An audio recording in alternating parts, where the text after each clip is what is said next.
Salut à tous, le journal du foot de ce jeudi 24 novembre.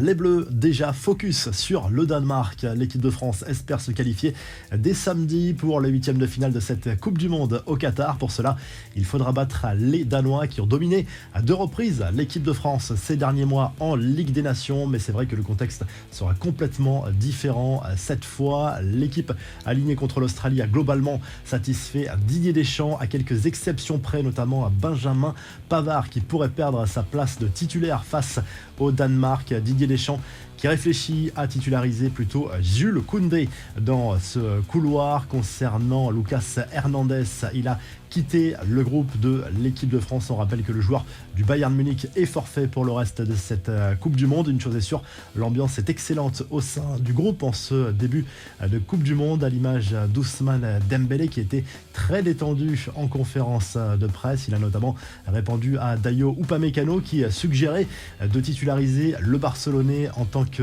latéral. On prendrait beaucoup de buts, a répondu le joueur du FC Barcelone avec un grand sourire. Il a également répondu sur son évolution. Il a gagné beaucoup en maturité depuis quelques saisons, notamment grâce à Xavi, et il a répondu aussi sur son hygiène de vie supposée douteuse. Dembélé assure qu'il n'a jamais eu l'hygiène de vie aussi déplorable que certains médias ont suggéré ces dernières saisons.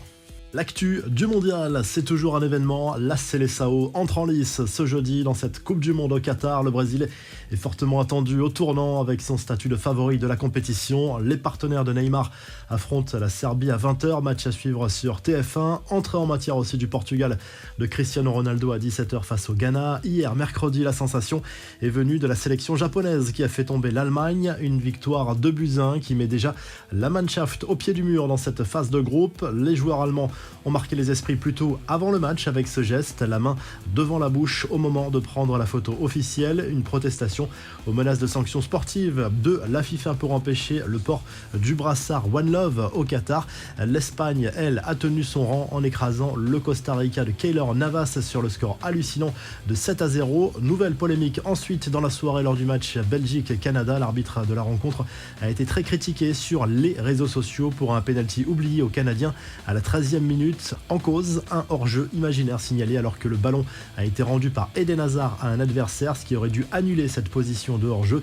Bref, les Diables Rouges s'en sortent bien avec cette victoire 1-0. Les infos et rumeurs du mercato, forcément les rumeurs vont se multiplier dans les prochaines semaines autour de l'avenir de CR7.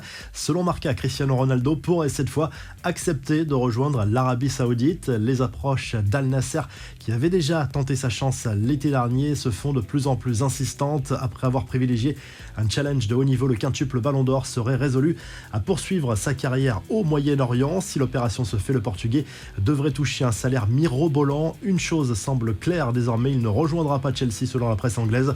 Les Blues auraient d'autres options. On sait notamment que Christopher Nkunku pourrait débarquer l'été prochain. Les infos en bref, et on reparle de Cristiano Ronaldo sur un tout autre sujet. La star portugaise a été condamnée à une amende de 58 000 € et à une suspension de 2 matchs en Angleterre pour avoir cassé le téléphone d'un jeune spectateur après une défaite face à Everton la saison dernière.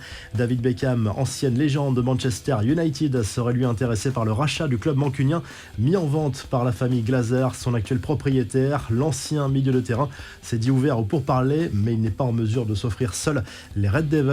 Coup de bluff ou véritable révolution, la direction du PSG envisagerait de quitter le Parc des Princes. Info lâchée par Nasser El Khelaifi à Bloomberg. En cause, le prix demandé par la mairie de Paris pour le rachat du Parc des Princes en vue d'un agrandissement à 60 000 places. Entre le rachat de l'enceinte et les travaux, cela ferait monter l'addition à 850 millions d'euros. Trop cher aux yeux de la direction du PSG qui n'exclut pas de racheter plutôt le Stade de France ou de construire tout simplement un nouveau stade. Enfin, la folie de certains parieurs. Un célèbre streamer américain a remporté 1,5 million de dollars après avoir misé 25 000 $. Il a notamment anticipé la victoire retentissante de l'Arabie Saoudite face à l'Argentine, et c'est le match des Bleus qui lui a permis de remporter finalement ce gain. Beaucoup moins de réussite pour un parieur australien qui a misé 155 000 € sur la victoire de l'Argentine contre l'Arabie Saoudite, somme évidemment perdue. La revue de presse, le journal L'équipe consacre sa une à Kylian Mbappé et Antoine Griezmann avec ce titre One Love. Leur relation qui n'a pas toujours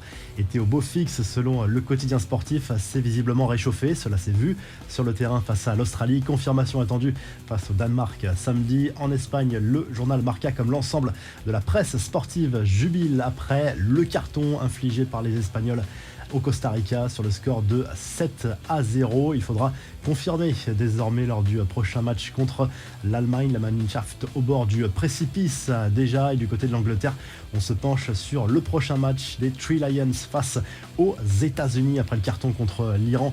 6-2. Les Anglais peuvent déjà se qualifier pour les huitièmes de finale de cette compétition si les résultats sont favorables. Captain VRS America titre notamment le Star Sport avec Harry Kane en illustration. L'attaquant anglais légèrement touché à la cheville face à l'Iran pourra a priori tenir sa place face aux Américains. Si le journal du foot vous a plu, n'hésitez pas à liker, à vous abonner pour nous retrouver très vite pour un nouveau journal du foot.